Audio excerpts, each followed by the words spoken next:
taught us worshiping our ancestors was the devil.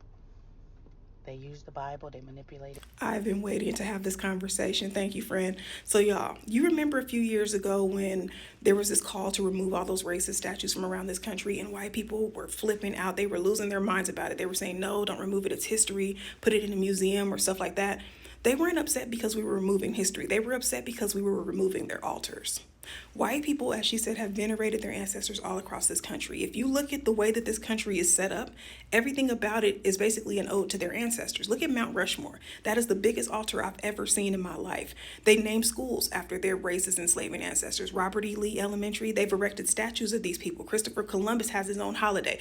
They've done all of these things to keep the memory and the spirit of their ancestors alive while telling Black people that it's demonic to practice that.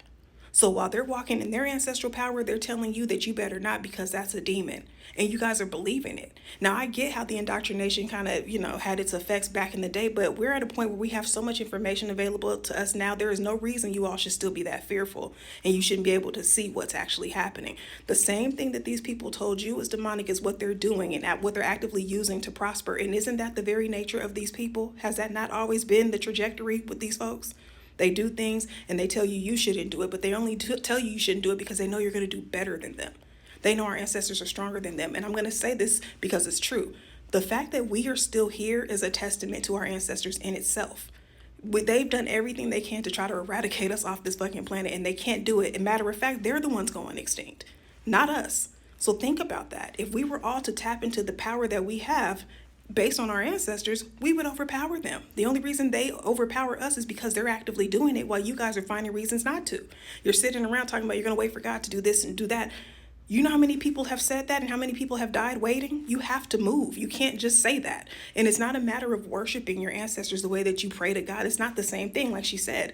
It's a matter of honoring these people and keeping their spirits alive. That's exactly what these people are doing. They reenact civil wars. They sit around and they tell these stories. They keep artifacts and old heirlooms, all this stuff. They keep their ancestors and their history alive. You all refuse to. You think that we're living in the past and we're doing all of this and that. And a lot of Black people just, they're so, it's just so heavily indoctrinated. And it's sad, y'all, because you hold all of us back when you believe that way. It's not a matter of worshiping something outside of God, and I don't even want to really get into that, but it's a matter of understanding how the other side is playing. Everything that they tell you not to do because it's wrong or it's demonic or it goes against God or religion or whatever is literally what they're doing to prosper. At least think about it from that perspective, and challenge yourself to think. You don't have to just believe something because you've always believed it. Really think about whether or not that's logical and see if what I'm saying actually makes sense, because it actually does.